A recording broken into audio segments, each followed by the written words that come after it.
اللہ رب العزت فرشتوں کو کہیں گے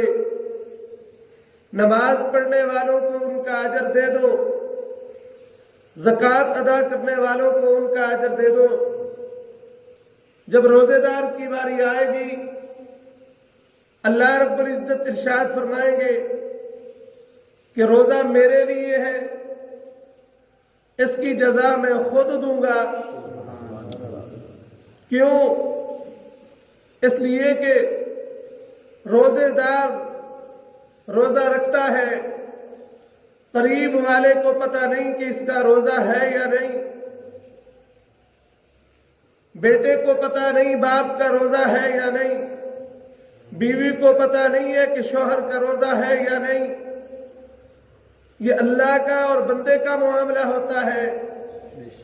کسی دوسرے کو اس عبادت کا پتہ نہیں چل سکتا۔ اور پھر علماء کرام لکھتے ہیں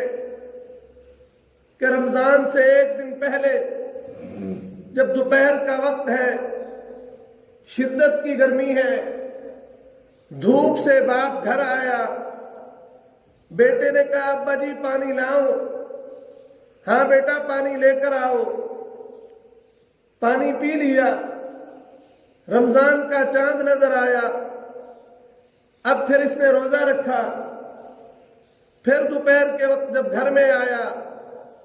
پیاس بھی لگی ہوئی ہے، دل چاہتا ہے پانی پی لوں، پھر وہی بیٹا کہتا ہے ابا جی پانی لاؤ،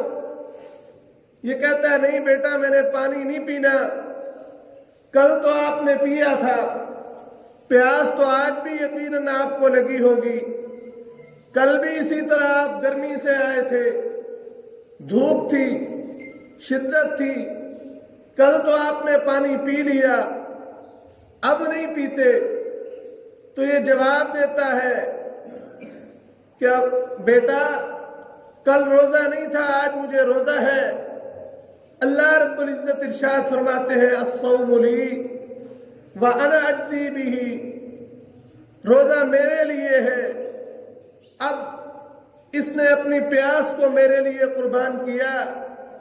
ٹھنڈا پانی سامنے موجود ہے پیتا نہیں، اس لیے اس کا اجر میں خود دوں گا۔ شام کا وقت ہے، افطاری کا وقت ہو گیا، دسترخوان پہ ساری نعمتیں پڑی ہوئی ہیں، بچے کھا رہے ہیں پی رہے ہیں، کہتے ہیں ابا جان آپ بھی کھا لیجئے، یہ کہتا ہے کہ بیٹا ابھی میرے کھانے کا وقت نہیں ہوا، جب وقت ہوتا ہے اس وقت یہ کھاتا ہے، حالانکہ اس کے سامنے بچے کھا پی رہے ہیں لیکن یہ نہیں کھاتا۔ اللہ فرماتے ہیں اس لیے میری رضا کے لیے کھانا پینا چھوڑا، اپنی خواہشات کو چھوڑا، اس لیے الصوم لی وانا اجزی بہ، روزہ میرے لیے، اس کی جزا اس کو میں خود عطا کروں گا۔ دوسری روایت میں ہے اللہ رب العزت ارشاد فرماتے ہیں الصوم لی وانا اجزی بہ، روزہ میرے لیے، اس لیے اس کی جزا میں خود بن جاؤں گا۔ کیا مطلب؟ کہ اللہ رب العزت اس کو اپنا دیدار عطا فرماتے ہیں۔